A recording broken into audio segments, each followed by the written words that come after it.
Olá, meus amores, muito boa noite. Sejam bem-vindos à live de hoje, onde a gente vai falar sobre o que é a medicina ayurvédica.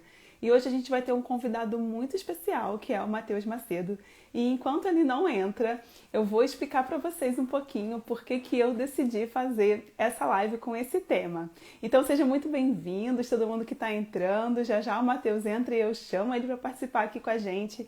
Ah, ele já entrou, que beleza! Então, vamos lá, gente. Então, vou explicar para vocês por que que eu decidi fazer essa live com esse tema aqui no canal que eu falo super sobre endocrinologia, mas a gente também fala sobre saúde integral, né? E eu, como paciente, já sofri, né? Recebi um tratamento ayurvédico e eu me apaixonei por essa técnica. E acabei conhecendo o Matheus por conta de amigos em comum e eu perguntei se ele poderia fazer essa live comigo para trazer para vocês um pouquinho do que é a Ayurveda, né? Que é, na verdade, uma medicina tradicional indiana. Ah, ele tá... Ué, entrou, não entrou? Oh, meu Deus do céu, acho que a conexão dele não tá tão boa. Vou chamar ele aqui de novo. Vamos lá. Então, meus amores, a medicina ayurvédica ela é a medicina tradicional indiana e eu não vou falar nada além disso, porque é tudo o que eu sei. Eu vou deixar o Matheus contar para vocês um pouquinho do que é isso. Mas eu acho muito importante a gente trazer esse conteúdo aqui com embasamento científico, com alguém que estuda muito sobre isso, com alguém que dá aula disso, que dá formações disso, para vocês entenderem, para a gente conhecer novas possibilidades de tratamento e também para que vocês possam entender melhor, conhecer melhor, enfim, quebrar conceitos e preconceitos. Eu tô chamando você, Matheus, eu não sei por que você não tá conseguindo entrar. Mas enfim, gente. Então, enquanto ele tá tentando aqui a conexão, eu vou contar para vocês como foi um pouquinho o meu tratamento. Então, eu fui parar na Ayurveda, na verdade, por indicação de uma nutri, da minha nutri querida, Ana Seregati, e ela me indicou o tratamento Panchakarma, que é um tratamento de desintoxicação. Esse tratamento, ele consistiu numa série de, né, massagens, mudança alimentar, e, enfim, ai, conseguiu, meu querido! Pô, caramba, que saga! Tentei entrar umas 3 vezes, juro, e não Eu vi. consegui. Gente, vocês estão vendo quem chegou? Então, pera. Pera, Ruflem para os tudo. tambores que ele chegou! Ele, ninguém menos do que Matheus Muito Macedo! obrigado, muito obrigado, muito Seja muito obrigado. bem-vindo aqui nesse canal, é uma grande Ai, alegria ter que você aqui. bom. Ju, cara, você é uma deusa. Obrigado por me convidar.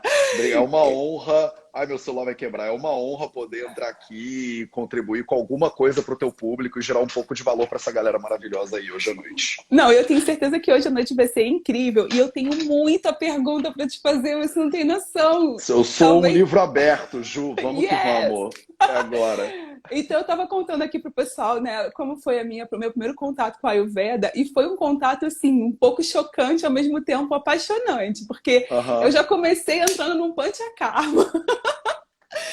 Foi desse jeito. E assim, eu Sim. não consegui fazer tudo, não vou mentir para vocês, porque é uma coisa bem intensa. Punk rock. Punk Punk rock. rock, depois É. vocês já vão entender o que que é isso. Sim. Mas assim, eu me apaixonei e a minha terapeuta ayurvédica, ela tem a formação de biomedicina, né? Ela é biomédica, então ela é da área da saúde. E aí ela começou a me passar um monte de texto, um monte de coisa. Eu falei, ai meu Deus. E aí, passado alguns meses, você entrou na minha vida. Olha só, que coisa, né? Gente, O universo. E aí agora eu vou poder perguntar tudo na fonte. Gente, isso é muito privilégio. Não é, pessoal? Fala aí. tamo muito junto, tamo muito junto. E pra mim foi um privilégio também, tipo, poder te conhecer. E eu tava atrás de uma endócrino que fosse muito incrível. Aí perguntei pro Felipe Testoni, ele, cara, você tem que conhecer a Ju. Tipo, você vai amar a Ju. E aí realmente não deu outra. Eu amo É você isso. mais, eu amo você mais do que eu amo o Felipe hoje em dia, na verdade. E a gente é assim, né? Quem é carioca, a gente fica melhor amigo de infância em 5 minutos. Então, tipo, o Matheus já é meu parça, galera. É isso. Sim, tamo junto. Então me conta, vamos começar falando da Vamos. pergunta que não quer calar, né? Você estava lá no Rio de Janeiro jogando seu futebol aí no Leblon Não, né? Nunca será, não. Nunca será. Mas, enfim, como que a Ayurveda entrou na sua vida? Como que você, enfim, como que você decidiu largar tudo e ir para a Índia estudar medicina ayurvédica? Conta um Sim. pouco dessa história, porque vai ser importante até para a gente entender o que é a Ayurveda, como que você descobriu, como foi. Porque eu imagino que deve ter sido, assim, muitos anos de muitas descobertas e muitas quebras de paradigma, né? Conta tudo isso pra gente. Sim, caraca, tudo não vai dar tempo, mas assim, a versão, a versão resumida é assim, eu morava em Ipanema, não no Leblon, e nunca joguei futevôlei, porque eu nasci nerd e provavelmente vou morrer nerd. Eu tô mais para jogar RPG do que para jogar futevôlei, mas eu fazia Kung Fu na Lagoa, isso eu fazia, Kung Fu Pronto. na Lagoa, e Garoto carioca, né? sim, em 2005, quando eu tinha 21 anos, eu estava na metade da minha primeira formação, né? Antes de eu ser médico, eu me formei em Direito, né? Então eu sou advogado também. Então eu sou formado em Direito pela UERJ, pela Estadual do Rio de Janeiro, e no meio da faculdade, eu cansei, na verdade, da faculdade, porque eu queria meio que ser médico. Desde que eu era muito pequenininho, e eu não lembro disso, mas o meu pai me diz que toda vez que me perguntavam o que que eu queria ser quando crescer, eu dizia, eu quero ajudar as pessoas. A minha resposta era Ah, essa. Era que fofinho, fofo. eu era bem fofinho. E aí eu não sabia como, né, que eu ia fazer isso. Então, medicina passou muito na minha cabeça. Mas como no vestibular eu meio que não tinha muita preferência, eu achava tudo muito maneiro, eu acabei fazendo vestibular para tudo. Então eu fiz medicina para a Unicamp. E naquela época você tinha que escolher, né? Porque os vestibulares eram ao mesmo tempo, você tinha que aplicar para as faculdades separado. Eu não podia fazer o Enem e aplicar para tudo. Não era como é hoje em dia, né? Com muitas coisas. Então eu consegui fazer o vestibular da Unicamp para medicina, o da UERJ para direito e o da PUC Rio para direito.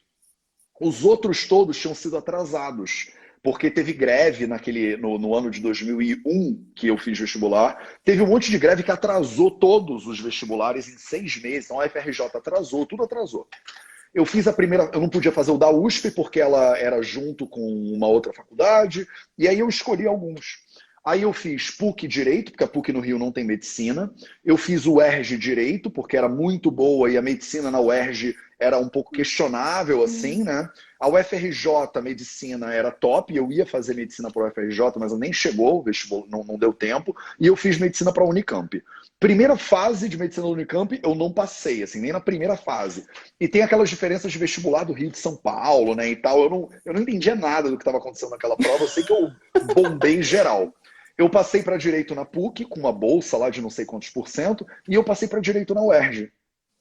E a direito na UERJ, quando eu passei, todo mundo falou: Caraca, é Uau! tipo Harvard e tal. Aí eu falei, cara, é de graça, né? E eu vou experimentar essa parada e vou ver o que acontece, se vai dar bom ou se não vai dar bom.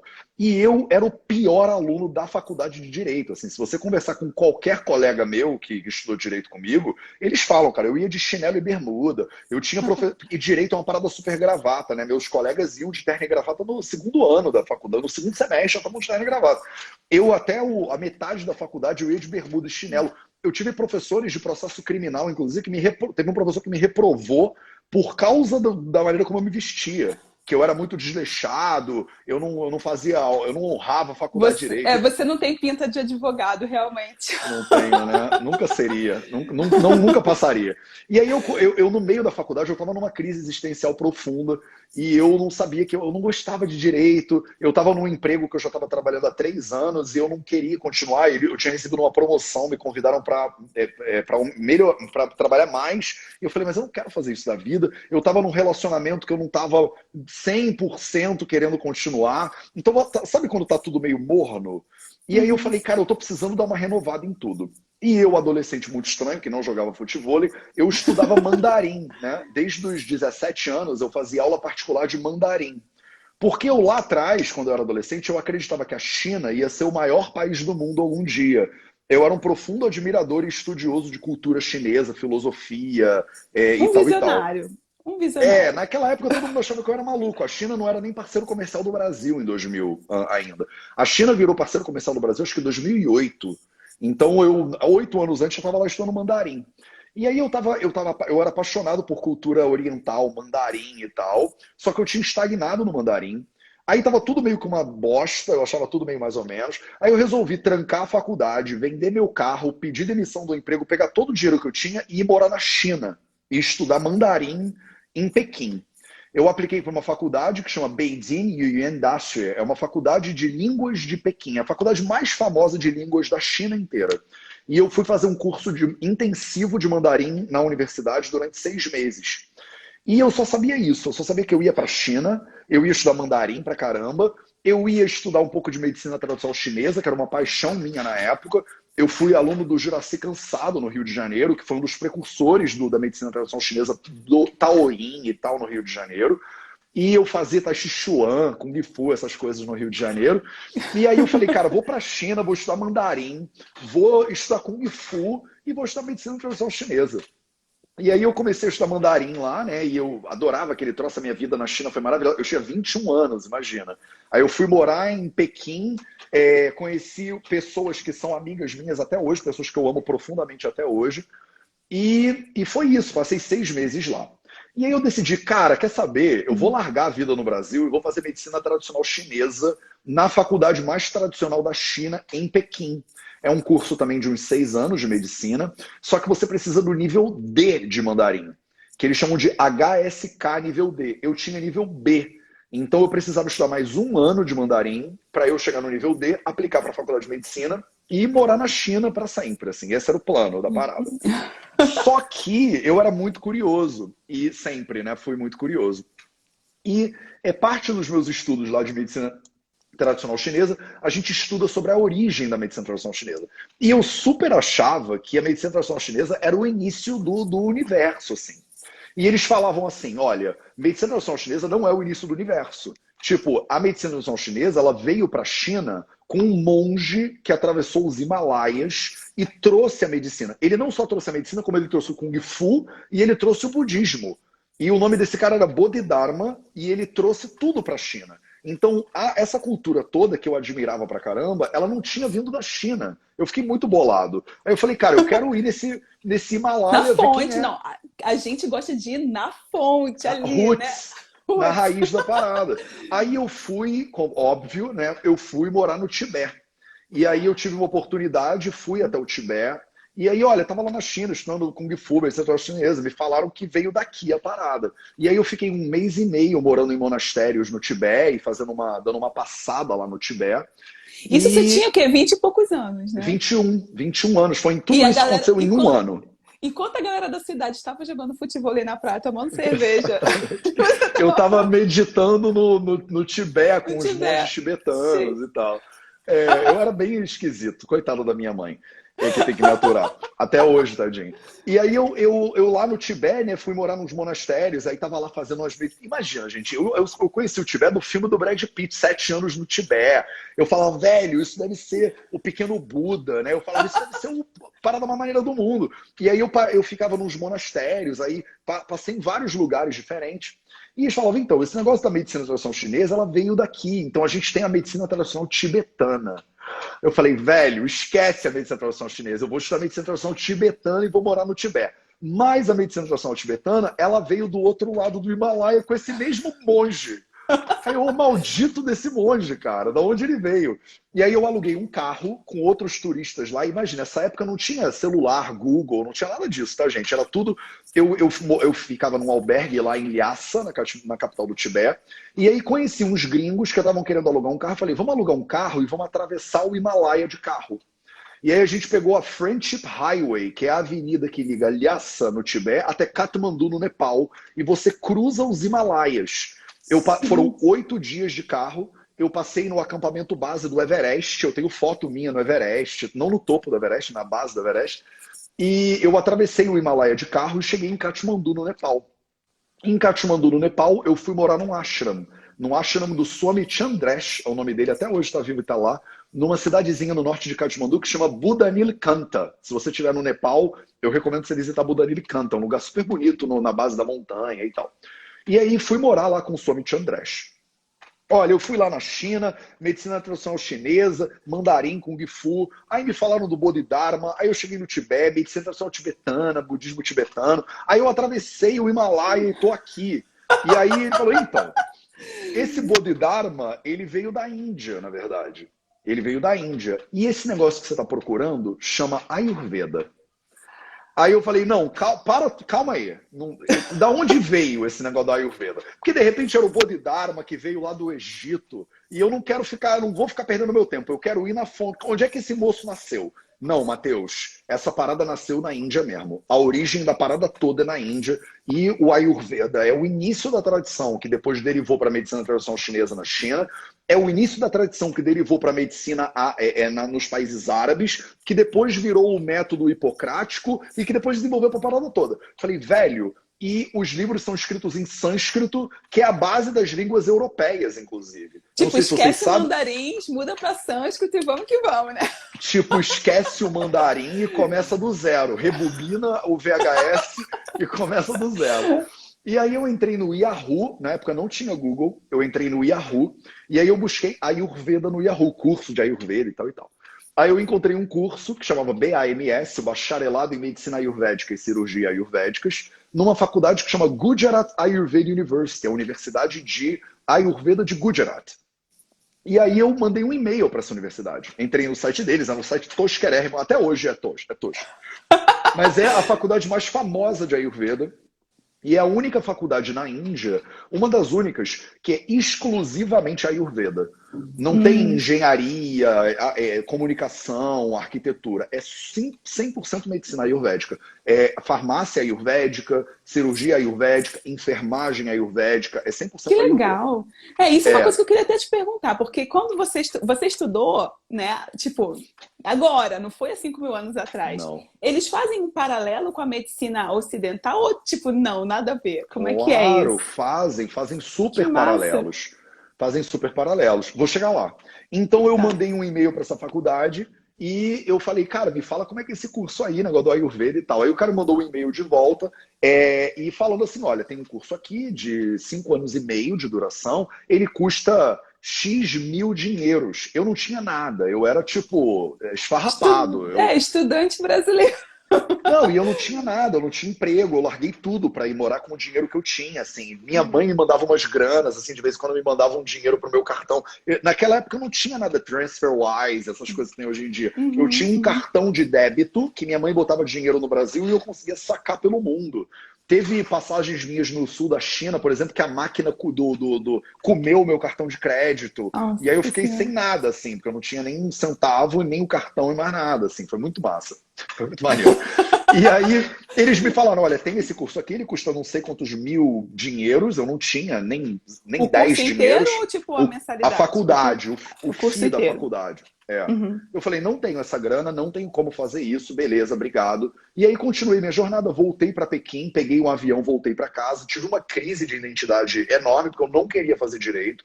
Acabei voltando para o direito, terminando a faculdade. E tenho OAB, inclusive, tenho lá o registro na Ordem dos Advogados do Brasil, mas eu nunca exerci como advogado. Depois comecei a trabalhar com comércio exterior Brasil-China, que era uma especialidade que eu tinha. E até que, com 29 anos, em 2013, eu estava profundamente tipo, cara, não é isso que eu quero fazer na minha vida. Eu E quero ir aí lá eu na parei. fonte. Eu não sabia o que era, sabia, Ju? Eu tinha alguns sonhos na vida. Um sonho era ser médico sem fronteira, é um sonho que eu sempre tive, trabalhar com o MSF. Eu apoio eles desde que eu sou moleque, com R$ 5 que eu tivesse lá, eu apoiava o MSF. Eu queria ser MSF e eu queria, de repente, fazer medicina. Aí eu voltei no tempo, peguei meus diários e tal, e parei para pensar um pouco. Falei, cara, eu queria estudar medicina na Índia. Aí aquele e-mail que o cara me mandou em 2005, eu dei um reply para ele 8 anos depois, em 2013. Eu falei, então, eu recebi esse e-mail aqui, ainda dá para eu me inscrever nessa parada? Eu mandei esse e-mail para ele dia 13 de outubro de 2013. Dia 15 de outubro de 2013, 2 dias depois, eles me responderam e me disseram assim, ainda tem uma vaga para o curso desse ano, que começa daqui a 30 dias. Dia 15 de novembro começa o curso. Se você mandar todos os documentos, pagar o FII, fizer tudo bonitinho, você pode começar dia 15 de novembro. Eu fechei a minha empresa, eu tinha uma empresa de comércio exterior, eu vendi tudo que eu tinha, fiz uma Gente, mochila e fui para Jamnagar, no interior da Índia, fazer o BAMS. Mas eu nunca tinha lido um livro sobre Ayurveda naquela época. E Eu era você não amigo da sabia Laura. sânscrito também na época? Ou Não, sabia? imagina, não sabia nada, nada. Não sabia nem que era dosha, não sabia vata, pita, não sabia nada disso. Eu não sabia nada de Ayurveda, eu não sabia o que era Panchakarma, não sabia o que era Prakruta, não sabia nada, nada, zero. Eu fui zerado de Ayurveda. Eu nunca quis fazer um curso básico, eu nunca quis fazer curso de introdução, eu nunca quis fazer curso de formação de terapeuta, nunca tive curiosidade. Eu era amigo da Laura Pires, inclusive, a Laura já era minha amiga antes de eu ir para a Índia, e eu sabia que ela era terapeuta, fazia um negócio lá, mas eu não tinha muita curiosidade de fazer esse negócio. Quando eu faço, eu quero fazer a parada mais hardcore, Rambo, roots possível, entendeu? Aí eu falei, cara, qual é Qual a que é o seu pior? signo, Matheus? Eu sou Capricórnio, com ascendente em Áries. Aff, Maria, que medo. Sim, muito medo. Eu toco fogo no parquinho de maneira organizada, Sim, entendeu? sim. E aí eu fui pra Índia num espírito assim, cara, eu vou ver qual é, e se for uma bosta, eu faço outra coisa na vida, mas eu cansei de ficar aqui nessa vida de comércio exterior e Rio de Janeiro e tal e tal. Tinha um plano B, eu apliquei pro Médicos Sem Fronteira, e eles me aceitaram para trabalhar com eles. E eles me disseram, cara, você pode trabalhar com a gente, você começa em março de 2014, num hospital na Índia, como administrador de hospital. E eu tava assim, vou para a Índia em novembro de 2013, se der água, se não rolar, eu pego minhas coisas e vou para a África e trabalho no MSF. Eu vou ser pobre, mas vou ser feliz, entendeu? E aí aí foi isso. E aí eu fui para a Índia, tive várias crises, não foi fácil no início, mas depois de um tempo eu me apaixonei perdidamente por Ayurveda. Falei, cara, é isso que eu vou fazer da vida.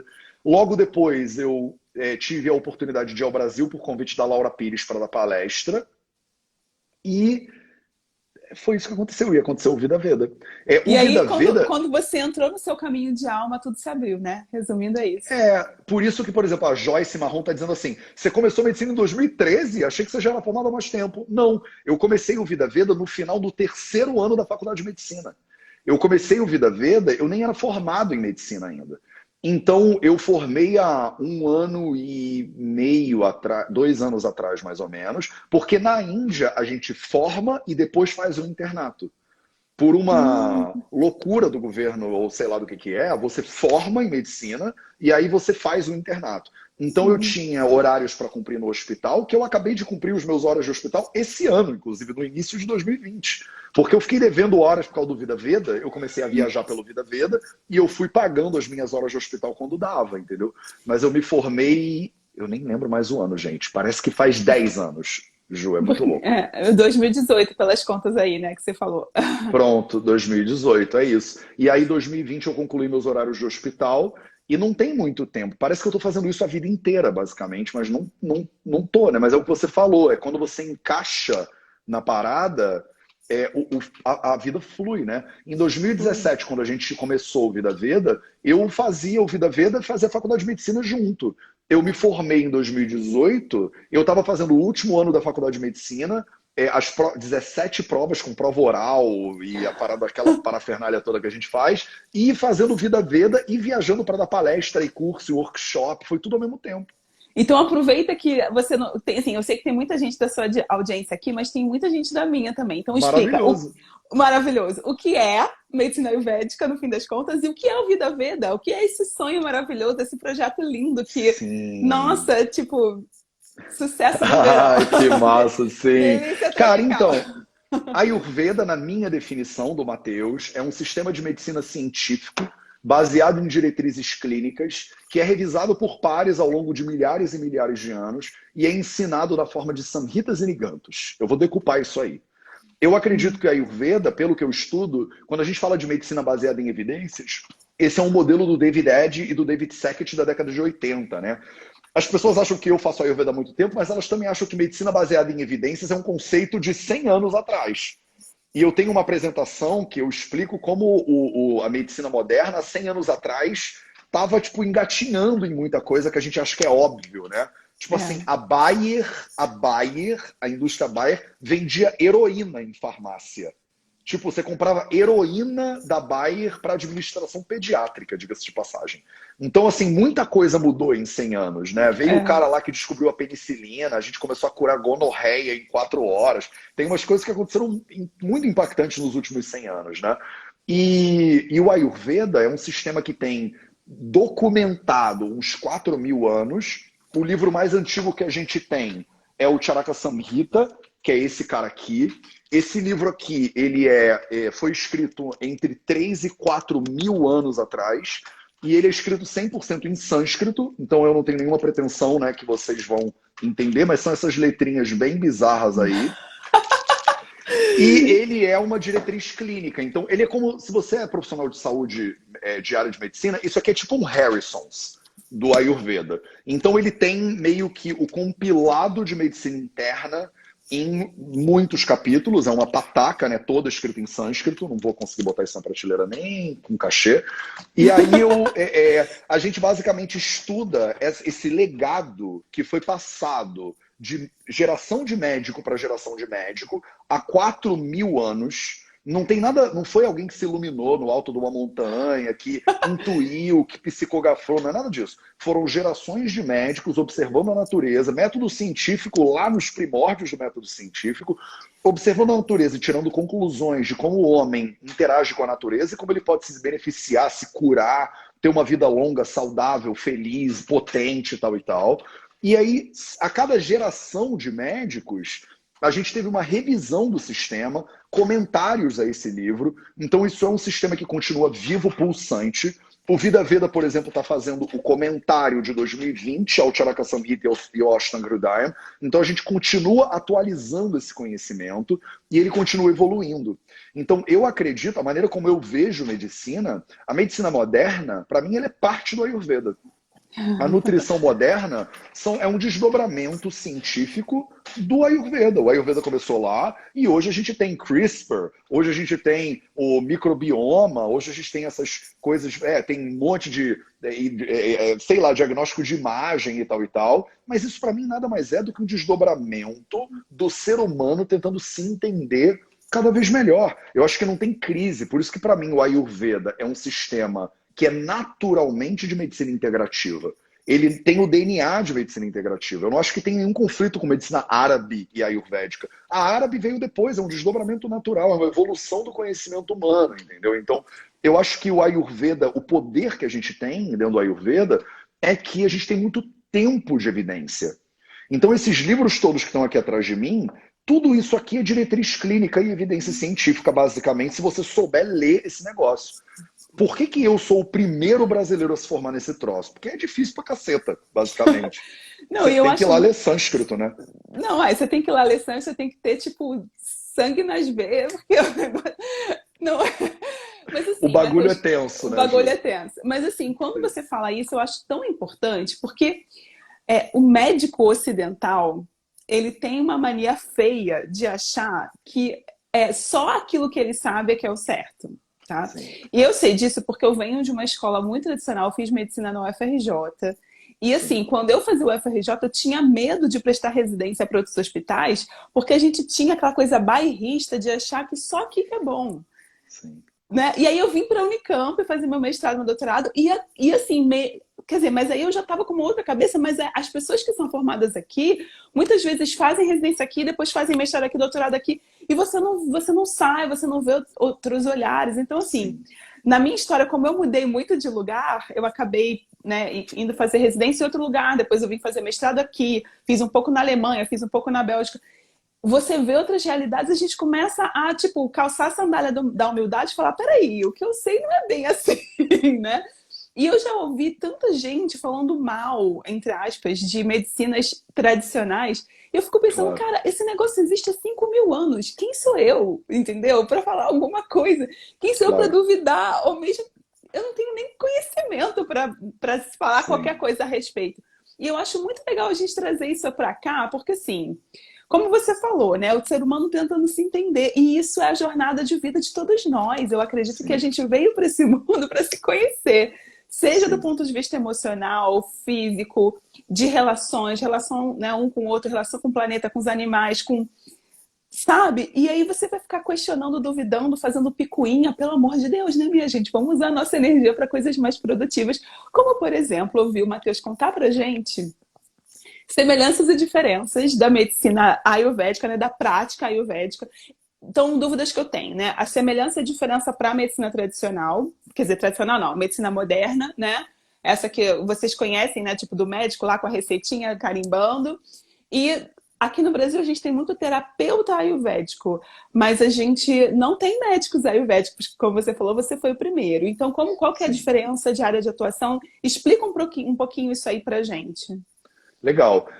Na Índia, é porque assim, uma coisa que eu acho que as pessoas não entendem, Ju, e que vale a pena falar, é que médico não viaja, né? Então, uma pessoa que é médico no Brasil não é médico em Portugal.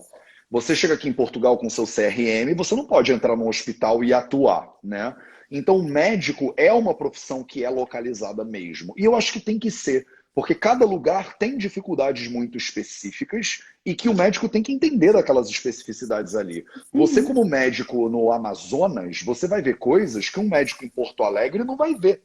E Não, se mudou você. quando eu vim do Rio para Campinas. Gente, eu moro no interior Pronto. de São Paulo, Campinas, e quando eu cheguei aqui, doença de Chagas era tipo normal, todo mundo tinha. Sim, Na faculdade lá no Rio, eu vi um caso de Chagas e aquele caso que chamou todo mundo para ver porque não existia, entendeu? sim, Então, assim, até o nome do exame é diferente. No Rio é EAS, sim, aqui é urina 1, e é o mesmo do exame. Então, assim, tem sim. total essas especificidades, né? Total, total. E assim, o brasileiro que vai, que já dentro do próprio Brasil já não é a mesma medicina que ele pratica do norte ao sul do Brasil. Então, assim, imagina quando você viaja para outro país, que é outro clima, um clima tropical, a diferença de um clima temperado e tal e tal. Então, eu acho que medicina tem um pouco esse DNA local. Porque tradicionalmente o médico ele serve à comunidade que está no entorno dele mesmo. É muito difícil você fazer observações genéricas sobre todos os seres humanos do planeta Terra, entendeu? E a gente tem esse impulso, né? Só que esse impulso, e eu acho engraçado você falar isso, porque a gente se engana de pensar que só porque a pessoa é médico, que ela é cientista. E a mentalidade científica, ela é uma mentalidade aberta por natureza. Exatamente. A gente acha que o médico, porque ele é doutor, ele tem o estetoscópio, ele é um cientista, e não é. O Não é. cientista, na definição do Alhazan, do século X, assim, o cientista é aquela pessoa que tenha sempre a mentalidade aberta, que está sempre disposta a questionar suas próprias asserções e suas próprias crenças, ela está disposta a botar as suas conclusões para ser destruída pela comunidade dos seus pares, e está totalmente aberta a abrir mão das conclusões, uma vez que essas conclusões não se sustentam perante a comunidade científica. Então, a mente científica, ela é uma mente aberta, ela não é uma mente fechada. O Quando a oposto pessoa da diz... mente dos médicos brasileiros. Mas percebe, quando você diz assim, o médico não acredita em não sei o que lá, não é uma questão de crença. Não Não tem é. crença. A pessoa, quando ela diz que ela crê ou que ela não tem uma mente científica. O contrário de mente científica é mente dogmática. E você tem pessoas que são aparentemente cientistas, mas que são dogmáticos. E tem pessoas que são religiosas, que são os dogmáticos, mas que são cientistas, que mantêm sempre a cabeça aberta para a exploração. Você vai ter um padre que não tem problema nenhum de conversar com o monge, com o pastor, com a mãe de santo. Esse cara, ele não é um dogmático. Esse cara é um cientista religioso, por exemplo, né? E tem muitos médicos que são dogmáticos da medicina. Então o cara fala, eu não acredito nisso e naquilo, aquilo outro. Mas calma aí, não é questão de crença. Ciência não tem a ver com crença. Você pode botar sua crença para o lado de fora da janela. Você vai observar a realidade, você vai elaborar hipóteses sobre a realidade. Essas hipóteses, elas vão ser constantemente criticadas pelos seus pares, e você não pode ter apego às suas hipóteses. Você tem que, inclusive, ter apego à mentalidade científica e não às suas hipóteses. E se você estiver errado, você tem que ser o primeiro a se denunciar em público. Qual é o grande problema aqui? Não é a medicina, não são os médicos. É que o ser humano, ele tende aos vícios do ser humano.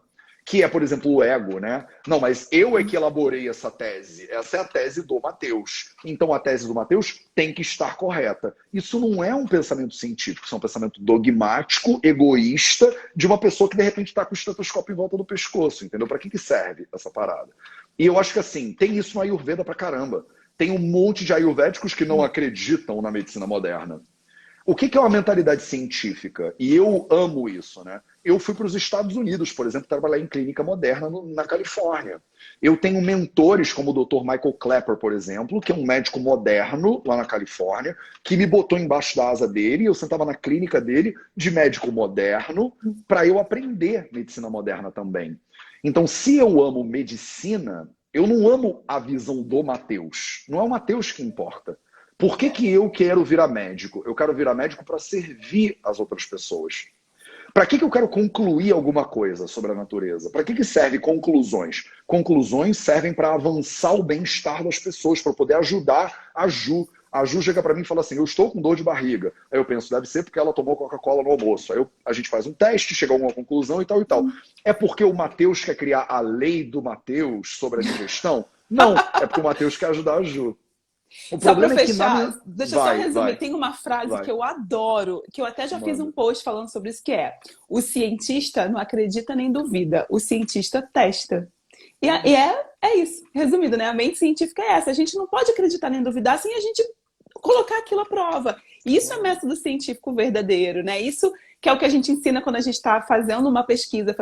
E muitas vezes você entra numa pesquisa com uma expectativa e se você força a barra, acabou a tua pesquisa. Você tem que estar aberto para aquilo que o dado vai te trazer. E muitas vezes o que vem é muito mais, muito melhor e muito mais legal do que o que a gente estava pensando antes. E isso vale para a vida, isso vale para diferentes práticas de medicina. E assim, hoje, com 40 anos, aqui entregando minha idade para vocês, meus amores, eu vou dizer para vocês que eu aprendi que existem muitas medicinas, inclusive aquilo que a minha avó fazia, tipo, calma menino, conta até 10, respira fundo, aquilo é a medicina também, é um outro tipo de medicina, mas é cuidar do outro, é estar a serviço do outro, como você falou, é muito legal isso, né? Mas é isso, então assim, qual é a diferença fundamental do Ayurveda para a medicina moderna? O Ayurveda, ele olha para o objeto de estudo, que é o ser humano, e para o contexto desse ser humano por uma perspectiva. E a medicina moderna olha para esse ser humano por outra perspectiva. Resumindo pra caramba, o modelo científico moderno que derivou, que evoluiu desde a metade do século XVIII, mais ou menos, e que se você olhar para o início dele, ele começa lá com o Semmelweis, com o Pasteur, com essa galera, com os micróbios organizados do Pasteur e com a profilaxia do Semmelweis, por exemplo, e ele é construído com um modelo que é reducionista. Isso não é negativo nem positivo. O que é um modelo reducionista? É quando você pega um sistema complexo e você quebra os pedaços dele para você tentar entender o sistema complexo. Esse modelo é muito variado da lógica iluminada cartesiana e tal, lá século XVII, XVIII e tal. Você pega uma coisa complexa, divide ela nas pequenas partes dela. Se você entende cada árvore, você tem uma ideia do que é a floresta. Então a gente é um modelo que está sendo desenvolvido há 170 anos, mais ou menos, é muito jovem e que está evoluindo a largos passos, incrivelmente, mas que começou de uma observação dividida da natureza. Então, se a medicina moderna ela é uma metodologia de entendimento de um sistema complexo que é a saúde humana, com uma metodologia reducionista, o Ayurveda ele é um entendimento desse sistema complexo por meio de teorias de entendimento do sistema complexo. Então, são só perspectivas diferentes de análise de sistemas. Então, você hoje, por exemplo, vai estudar um sistema complexo, um ecossistema, você pode usar uma abordagem reducionista e olhar, né, quais são os microsistemas que tem ali dentro, a lagoa e o sapo da lagoa, e a árvore, e a fotossíntese, e não sei o que lá. E a base toda de desenvolvimento do método que a gente hoje, né, chama de método científico e medicina moderna e ciência moderna, ele foi construído nessas premissas. Nada mais elucidativo disso do que física newtoniana, por exemplo. Física newtoniana, para vocês que estudaram no colégio, F é igual a MA, né? Esse negócio não existe na realidade, né? O Newton ele pegou um sistema imaginário onde não tem gravidade, não tem atrito, não tem um monte de fatores ali, só para a gente tentar reducionista, um sistema complexo a elementos mais simplificados para tentar entender, porque senão não tem nem como começar a entender. Qual é o desafio da física, por exemplo, do século XXI? A pegada do Einstein e tal e tal. Como é que a gente cria um sistema unificado para entendimento de micropartículas e macrosistemas? Porque o sistema é complexo, como é que a gente bota uma teoria de tudo, né? Que o Stephen Hawking ensinava a fazer isso, né? Uma teoria de tudo, né? O universo na casca de nós, né? Resumidão. O Ayurveda, ele é uma metodologia complexa de entendimento de sistemas complexos. E é isso que as pessoas erram. Como a gente tem um modelo reducionista, e a gente é criado no modelo reducionista, quando as pessoas estudam Ayurveda, elas aplicam o reducionismo ao sistema ayurvédico, o que vira o quê? Teste do dosha, por exemplo. Tipo horóscopo, como é quem você fala, né? Exatamente. Mas é natural do ser humano. Como a gente foi criado numa sociedade que analisa a realidade por meio de metodologias, né, reducionistas, para conseguir entender cada pedacinho do negócio, quando você entra no Ayurveda, você tem que pegar tudo que você sabe do teu colégio, medicina, de matemática, física, química e tal, você tem que jogar pela janela. Porque o Ayurveda, o Charaka Samhita, esses livros que eu estou falando, eles têm uma elaboração complexa de sistemas complexos. E se você trouxer o reducionismo que a gente aprende no colégio para isso, babou, não faz sentido. Porque aí você quer quebrar o sistema em várias partezinhas e analisar os pedacinhos dele. Mas aí ele não fica legal, parece um monte de religião e uma coisa muito esquisita que você acredita em sol, fogo, terra, água. E aí parece uma coisa meio do Capitão Planeta, ninguém sabe muito bem o que é, entendeu? Então o problema é, para pessoas como nós, que fomos criados dentro de uma metodologia reducionista de entendimento da realidade, estudar sistemas complexos por metodologias complexas é quase impossível. Você tem que quebrar a sua cabeça ao meio para você entender complexidade por complexidade. E aí eu te explico isso de um jeito mais, talvez, que explodiu a minha cabeça na época. Eu tive que estudar sânscrito, né? Eu tive que me aprofundar em sânscrito porque eu tinha que ler esses livros aqui. E eu tenho uma professora, até hoje, uma grande guru mestra minha, que é a doutora Savitri Sambamurti. E a Savitri Sambamurti, quando comecei a estudar sânscrito, eu não sabia sânscrito. Quando você não sabe uma língua, como é que você estuda a língua? Você estuda a língua por meio da língua que você sabe. Então, como é que eu estudava sânscrito? Com um dicionário sânscrito-inglês. Porque eu sei inglês, mas eu não sei sânscrito. E a doutora Savitri, ela me dava esse livro aqui, que chama Amaracocha. O Amaracocha, ele é um dicionário sânscrito-sânscrito. Então, você entendeu o sânscrito é como você tem um dicionário Aurélio.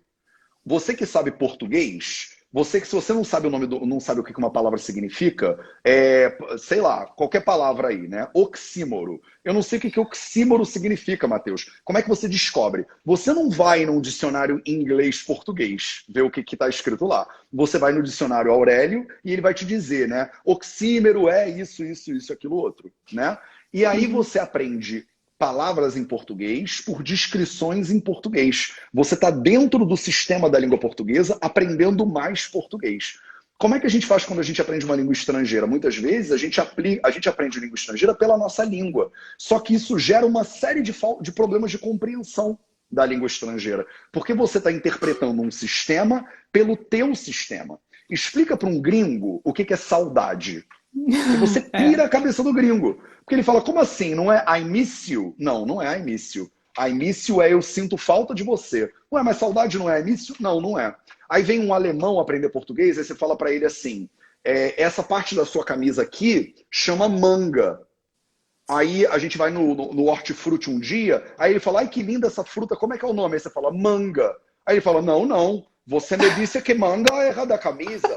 Aí você fala, não, manga é da camisa, mas manga também é a fruta. Aí ele fala, não, essa língua não faz nenhum sentido. Como é que a fruta amarela, gostosa, é a manga da camisa? Não tem nada a ver.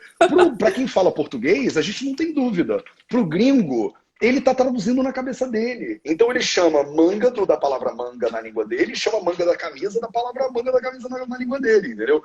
Quando você vai estudar sânscrito por inglês ou por português, você não entra na alma do sânscrito. Porque você está o tempo inteiro baseado nas tuas limitações da tua linguagem primordial.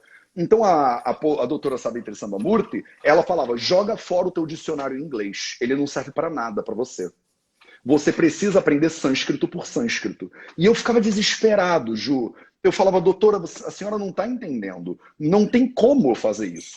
Porque eu abro esse dicionário e ele está todo em sânscrito. E eu não sei sânscrito. Como é que eu vou ler o dicionário de sânscrito em sânscrito se eu não sei sânscrito? Eu tenho que começar por alguma ponte. Eu tenho que começar com algum lugar de ligação.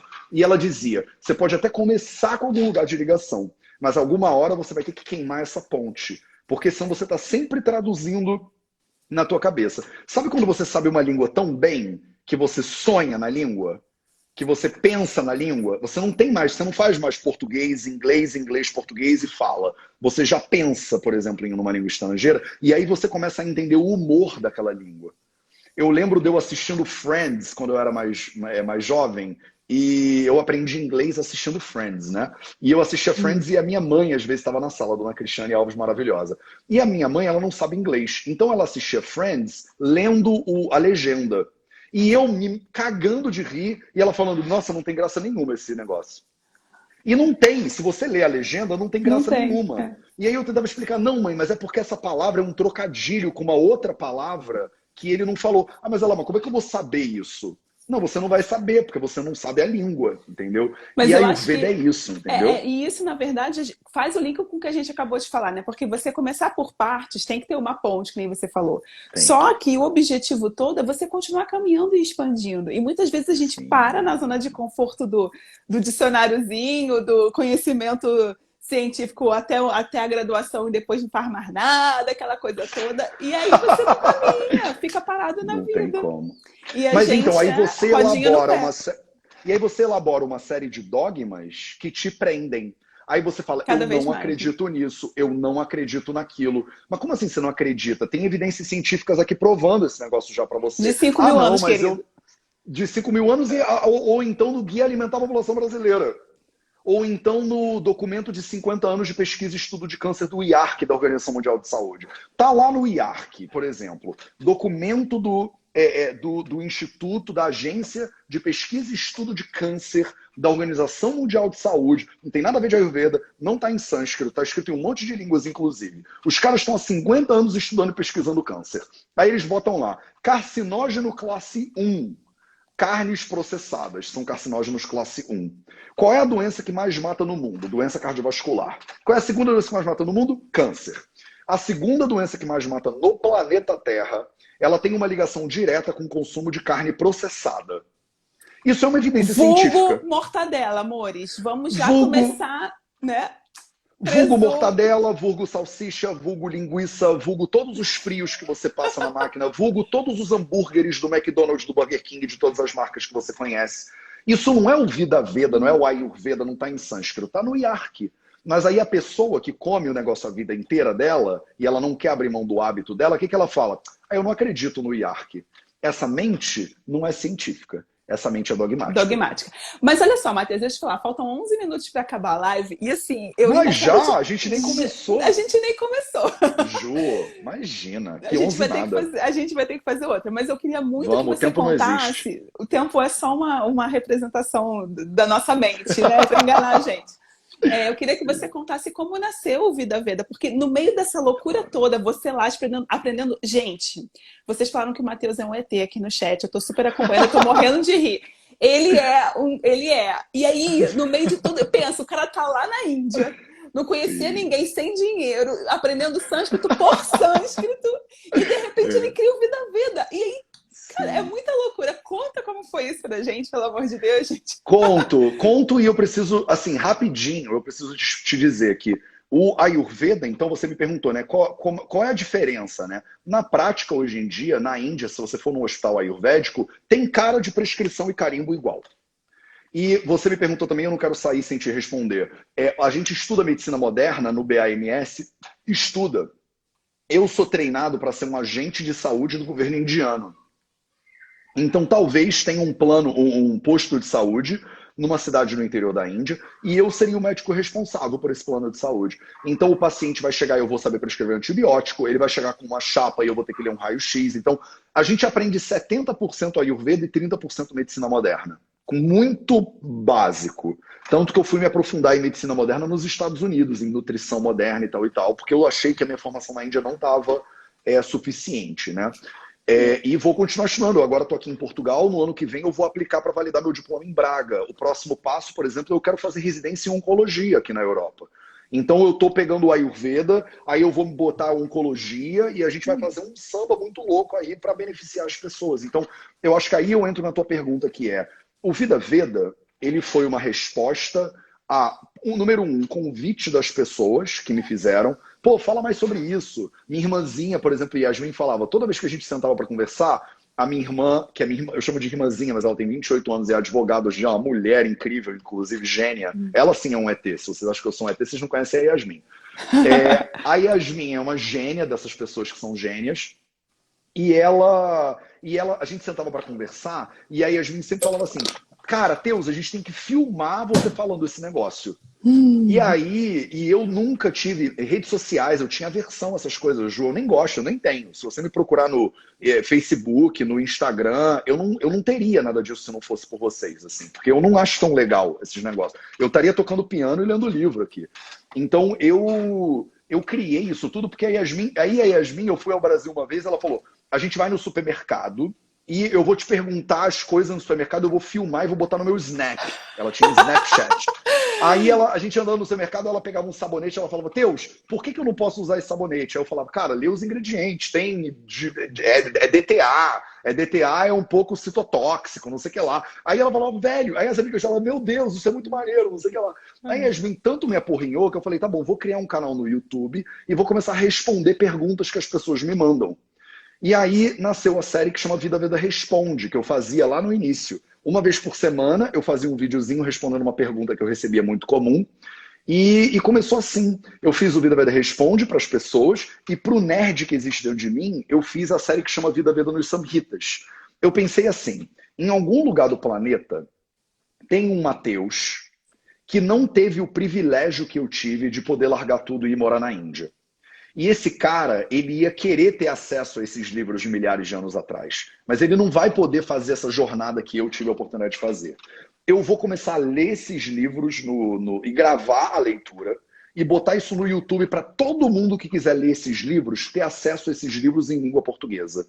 E aí começou a série Vida Veda nos Samhitas, que até hoje existe. Toda quarta-feira ao meio-dia eu entro no YouTube, de graça para as pessoas, e eu leio esse livro. A gente está no capítulo 5. Estou há 3 anos lendo o livro, estou no capítulo 5. São 120 capítulos, olha o trabalho. Cara, e eu estou lendo um desses livros, depois vou ler outro, até eu morrer. Tem muita coisa para fazer, o trabalho é infinito, né, Ju? Então o Vida Veda, ele foi sempre assim. Aí eu dei a palestra no Brasil, por exemplo. Aí as pessoas me perguntaram, Mateus, esse negócio da Ayurveda é muito difícil, simplifica para mim. Eu adoro simplificar coisas complexas, né? Eu faço isso da vida desde sempre. E aí eu falei, então, não se preocupa com dosha, não se preocupa com prakruti, não se preocupa com panchakarma, esquece tudo isso. Você é um dono de casa, uma dona de casa, você tem filho para criar, você trabalha 8 horas por dia. Se você tiver que se preocupar com só algumas coisas, que você não tem como escapar dessas coisas, você vai se preocupar, número 1, com a sua alimentação. Você vai se preocupar com a sua alimentação, porque a alimentação você controla em grande medida. A alimentação é inescapável, você não tem opção de se alimentar ou não se alimentar, você tem que se alimentar. E você pode fazer escolhas, você faz 3 vezes por dia, pelo menos, você faz escolhas. Então, se preocupa com a tua alimentação. Ele deu umas palhinhas ali sobre como se preocupar com a alimentação e como melhorar a alimentação. Se você tiver que se preocupar com mais alguma coisa além da alimentação, você tem que se preocupar com como você dorme. Você dorme todo dia, você não pode não dormir. Experimenta não dormir durante 1 mês para você ver. Você não vai conseguir, você fica podre, você morre e tal e tal. Então o sono, cara, você não tem como escapar do sono. Você tem um corpo. O seu corpo, ele é nutrido por movimento.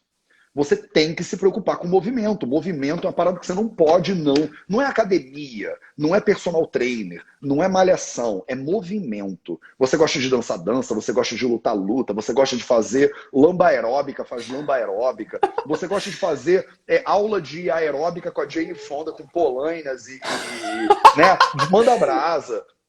Não há Passinho do limites, mas charme, gosto. passinho do charme. Você tem que se mexer, se mexe de maneiras criativas. O movimento é inescapável. E você precisa olhar para você um pouquinho. A gente vive o tempo inteiro para fora, o tempo inteiro ruído, barulho, celular, família, filho, trabalho, chefe. Você precisa ter um momento que você dá uma olhada para você, que você para e você fica em silêncio. Então a alimentação, o sono, o movimento e o silêncio. Considere essa parada como os 4 pilares da sua saúde. Eu falei essa parada numa palestra que eu dei, eu inventei essa parada meio que na hora, assim. E aí no final da palestra as pessoas falaram, Matheus, você precisa falar mais sobre os pilares da saúde. Eu falei, não, não tem mais o que falar. Você tem que comer direito, você tem que dormir direito, você tem que se mexer e calar a boca 5 minutos por dia, acabou, é só isso. Não, Matheus, mas você tem que dar um workshop dos pilares da saúde, mas tem que dar outra palestra. E eu percebi que essa coisa dos pilares da saúde facilitou e tornou prático para as pessoas pensarem em Ayurveda e como melhorar a vida sem ter que olhar para o Vata, para o Pitta, para o Dosha, para a Prakruti, para o Panchakarma, para não sei o que lá. E aí eu comecei a falar dessa coisa dos 4 pilares, 4 pilares, 4 pilares. Foi tanto que eu comecei a dar um workshop, os 4 pilares da saúde, em um final de semana. E aí eu passava um final de semana num retiro, aconteceram só 10 dele e ele já acabou, nunca mais vai acontecer. Que foi um retiro de final de semana, eu juntava 30 pessoas e a gente passava um final de semana só falando dos 4 pilares e praticando os 4 pilares da saúde. E as pessoas falavam, Matheus, esse final de semana foi transformador, mudou a minha vida, eu nunca mais vou ser o mesmo. Você precisa ensinar isso para todo mundo. Eu quero aplicar isso para os meus pacientes, eu quero aplicar isso com a minha família. Você precisa dar uma formação desses 4 pilares. Aí eu criei o F4P, a formação nos 4 pilares. E hoje eu ensino médicos, nutris e tal e tal. E você, inclusive, vai ser professora de um módulo do F4P. Então, vocês não sabem... Nossa, você está contando para a galera em primeira mão. Tô contando para a galera. A Ju aceitou o meu convite de dar um módulo no F4P e a gente vai ter Ju lá como uma das professoras do F4P. Então, hoje, a gente prepara profissionais de saúde, nutricionistas, psicólogos, enfermeiros, médicos e médicas, para eles aprenderem esses pilares da saúde e como aplicar esses pilares na prática clínica deles, para ajudar os pacientes deles, para ajudar as famílias deles. Então, mas você vê, o Vida Veda, e até hoje é assim, as pessoas me falam, pô, Matheus, você não poderia, não sei o que, não sei o que lá. Aí eu crio um espaço na minha agenda e eu faço acontecer. E aí eu comecei a conhecer pessoas, e aqui que é o pulo do gato. Eu não posso terminar a live sem falar disso. Eu comecei a conhecer pessoas maravilhosas que diziam assim, posso te ajudar? Aí eu falava, cara, pode, porque o trabalho é infinito e eu não dou conta de fazer isso sozinho. Então eu preciso de ajuda nisso aqui. Tá bom, aí vinha outra pessoa e falava, posso te ajudar? Falava, pode, tem aquilo ali para fazer. E eu sou ótimo para gerir empresa e pessoas, eu adoro essa parada. E aí a gente foi começando a crescer. E aí as pessoas disseram assim, Matheus, eu não vou trabalhar com você porque eu já tenho emprego, mas eu posso te dar uma grana? Porque você faz tanto por mim, eu queria contribuir para o seu trabalho. Aí a gente lá atrás começou uma campanha no Patreon, que depois virou o Apoia-se. E as pessoas, uma galera, Ju, todo mês doavam dinheiro para o Vida Veda se manter. E eu mantive o Vida Veda quase 1 ano e meio, com base em apoio das pessoas. Assim. Só que chegou num ponto que eu não conseguia mais crescer. A gente tinha quase 100 apoiadoras e apoiadores que davam grana todo mês para o Vida Veda poder respirar, porque a gente não tinha dinheiro. Assim. O Vida Veda não dava, só consumia. Eu dava consulta para pegar o dinheiro das consultas e pagar a equipe e botar o Vida... Porque eu vivo com muito pouco, eu tinha uma mochilinha e eu comia qualquer coisa e dormia em qualquer lugar. Eu sou meio minimalista, eu não ligo muito para nada. Então eu tava para mim, eu ainda não tenho filhos, não tenho esposa, não tenho marido, não tenho nada disso. Falei, então para mim qualquer R$ 5 é 1 milhão, né? Então eu comecei a pegar tudo que eu ganhava com os workshops e com as consultas e comecei a botar de volta para a gente gerar esse conteúdo para cada vez mais pessoas. E aí agora a gente tornou eu criei um modelo de negócio para o Vida Veda e os cursos são pagos, tem alguns cursos pagos que dão a grana que a gente precisa para a gente levar esse conteúdo para cada vez mais pessoas. Então ele virou... Maravilhoso, né, meus amores? Sim. Ele virou Maravilhoso. uma comunidade, assim. O VV é um movimento, ele não é uma empresa, não é um Mateus. Nunca foi, tanto que o nome da empresa não é Mateus Macedo. O nome é Vida Veda. Eu nunca quis que fosse Mateus Macedo. Eu botei Vida Veda porque eu sabia, eu quero passar o bastão do Vida Veda para a próxima geração depois que eu morrer. Eu quero que isso continue durante milhares e milhares de anos, entendeu? Porque os problemas que a gente está tentando resolver, eles são infinitos, assim. Ele nunca vai acabar, entendeu? Essa necessidade. E hoje o Vida Veda é um movimento. É um monte de gente maravilhosa que vê o valor que isso tem, que aplica isso na própria vida, que vê como a vida fica top e quer ajudar os outros. Então é um monte de pessoas que estão servindo outras pessoas, que servem outras pessoas, que servem outras pessoas, que servem outras pessoas. E eu digo mais, a gente começou há 3 anos atrás.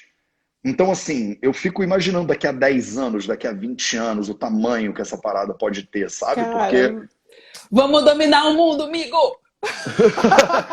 porque é isso, né, Ju? Já tem muita coisa ruim acontecendo. Então agora a gente precisa de coisas incríveis. E eu acho que assim, eu acredito no incrível do ser humano muito. E eu sou só um espelho, sabe? As pessoas é que falam, dá para fazer um curso de não sei o quê? Eu falo, claro, vamos fazer. E eu tenho uma tendência a dizer sim para muita coisa, né? Para mais coisa do que dá tempo, na verdade, no meu dia. E aí a gente vai juntando, cara, uma galera muito top. Esse ano, já vou avisar, inclusive, a gente vai abrir o Instituto Quatro Pilares, que é a ONG do Vida Veda. A gente tem uma galera que quer ser voluntário do Vida Veda para ajudar nos projetos sociais. O Vida Veda tem a pretensão de ser uma empresa do Sistema B. Então, grande parte do que a gente ganha, a gente doa e realiza projetos sociais. Eu já apoio um monte de projetos sociais e a gente vai apoiar cada vez mais. E a ideia é criar uma ferramenta que quanto mais a gente transforma o mundo, mais forte a gente fica, e mais a gente transforma o mundo, e mais forte a gente fica, e mais a gente transforma o mundo, até que a gente melhora a vida de todo mundo e a gente pode morrer em paz. É isso, Ju. Maravilhoso. Nossa Senhora! Gente, vocês entenderam por que eu tinha que trazer ele aqui para conversar com a gente? Você tinha que contar essa história. E assim, Legal. olha, eu espero muito, muito, muito que esse vídeo seja assistido por muitas e muitas pessoas, porque, primeiro, Sim. não é só ver o seu trabalho, é entender tudo que está por trás, é entender quem você é, né? Assim, qual é o teu propósito. E, na verdade, não é sobre o trabalho, e sim sobre o propósito que está por trás. E sempre é sobre o propósito. Claro. Isso é muito maravilhoso. Sempre. Cara, Sempre. muito O obrigada. propósito é que move, Ju. É o propósito. É, Quando você entende o que você tem que fazer, quando você entende o que você quer de verdade, e vocês 157 que estão aqui agora, você que não está distraída mexendo em 3 coisas ao mesmo tempo, mas que está prestando atenção aqui na live, no momento que você entender, que você fala assim, é isso que eu tenho que fazer da vida, é impossível parar você. Você fica imparável. É uma força que é impossível de ser conquistada, entendeu? Porque a gente tem um potencial. Eu acho que eu brinco muito, eu chamo os seguidores do Vida Veda de formiguinhas de fogo, né? Você tá vendo a Jane Dias, tem uma galera que bota umas formiguinhas com uns formiguinhas. foguinhos aí. Porque eu acredito que a gente sozinho, a gente é bem pequenininho. Mas no momento que a gente começa a se juntar, aí a gente vira um formigueiro. E aí a inteligência do grupo é muito maior. É o que o Napoleon Hill ele chamava de um mastermind. A mente do grupo ela é maior do que a mente dos indivíduos do Do que grupo. a soma da mente dos indivíduos, Do que a sema exatamente. da mente dos indivíduos. Então imagina um monte de gente pensando junto em melhorar a saúde das outras pessoas no planeta. Não tem como a gente não conseguir esse negócio. É Não, impossível, é entendeu? Não, impossível. é Galera, olha só, imparável. o pessoal tá falando para deixar gravado. Vai ficar gravado no meu Insta e vai pro Claro, meu canal do deixa. YouTube também, Endocrinologia para Todos. Quem não conhece, meu canal vai estar lá, porque eu vou mandar para todos os meus residentes, todos os meus alunos, quero que todo mundo assista. Legal. Vamos tocar fogo no mundo. E se vocês se beneficiam desse conteúdo de alguma maneira, cara, tem um aviãozinho aqui embaixo, divide com todo mundo que você conhece, não custa nada para você. Cada pessoa que entra em contato com esse conteúdo é mais uma pessoa que pode se beneficiar, que pode ter um ano melhor no ano que vem, que pode ter uma saúde melhor, que pode ajudar outra pessoa, entendeu? Então, assim, vocês vão botar fogo na parada toda, eu não tenho Vamos dúvida todo mundo nenhuma. botar fogo no parquinho! Yes! Formiguinhas de fogo, cara. Somos formiguinhas de fogo. Formiguinhas de fogo flamejantes. Eu tô só vendo os foguinhos aqui, amei. Ó, pra gente finalizar a live, porque já passou Vai. de 1 hora e eu tô com muito medo de não ficar gravado. Eu preciso que você mande um beijo pra minha tia-avó, que é sua fã. Mentira! Fala o nome Né? dela. É Georgina né? Ou Tivó, a gente chama ela de Tivó. Manda um beijo pra Tivó, pelo amor de Deus. Tivó Georgina, cara, primeiro eu amo muito você, só pra você fazer essa mulher mais feliz. Então, Georgina, tamo junto, eu te amo muito, conta comigo pra tudo que você precisar na vida. Mentira. E você, deve ser a rainha do formigueiro de fogo, Ela é a sabe? rainha. Tipo, que toca fogo é a formiga rainha, né? Ela é total, total. Ah, ela vai ficar mó feliz porque ela sempre assiste. Gente, eu tenho uma grande fã, que é a minha tia-avó, entendeu? Ai, Então, assim, a tia-avó, ela assiste todos. Ela tem 90 e tantos anos, eu não vou falar porque senão vai brigar comigo. Ela assiste todas as minhas lives, ela faz comentários, ela tá. Nossa, maravilhosa. E ela assistiu a nossa live, ela falou: Nossa, mas eu adorei ele explica tão bem, eu entendi tudo. Aí eu falei, cara, Tivó, isso aqui é tudo, na real, Tivó, isso aqui é tudo pra você, cara. ah, que linda. A gente só se junta pra celebrar, cara, a existência da... Somos todos Tivó, entendeu? É, Tipo, somos todos Tivó. Ela vai amar Tivó, isso. cara. É isso. É Hashtag isso. somos todos Tivó é a hashtag da live de hoje. Ai, a minha tia tá aqui falando que é 80 e tal. Eu falei 90 e tal. Ela vai ficar brava comigo de eu falar que ela é mais velha do que ela é, 80 e tal. Mas enfim, todo mundo viu aqui, ó, erro meu. Valeu, tia. Gente, então vamos encerrar, porque também o Matheus está em Portugal, daqui a pouco, né, tá na hora de dormir. Já passou há muito tempo. Já Tamo passou. junto. Tamo junto. Querido, muito, muito, muito, muito obrigada. É uma honra, cara, Ju. Primeiro que, cara, eu fico muito feliz, eu agradeço muito o dia que eu conheci você. Você é uma pessoa foda pra caceta. Eu não devia falar foda pra caceta, né? Você é uma pessoa maravilhosa, incrível. E muito obrigado pela sua existência, assim. Eu honro muito a sua existência e o trabalho que você está fazendo. Uma pessoa que foi fazer doutorado na Unicamp e tem essa abertura mental para olhar além e para continuar procurando e pesquisando sempre. Tamo a gente junto. precisa de mais pessoas assim. A gente precisa se juntar, né, meus amores? É isso. Exatamente. Gente, obrigada a todo mundo que esteve aqui com a gente até agora. Eu vou encerrar para o Matheus poder descansar. Agradeço muito todos os comentários. Foi lindo passar essa noite aqui de quarta-feira com vocês. E quem quiser ver reprise no Instagram e no canal Endocrinologia para Todos. Meus amores, boa noite. Matheus, querido, boa noite. Um beijo para vocês. Um beijo e até mais. Tchau, tchau, gente. Até a próxima. Tchau.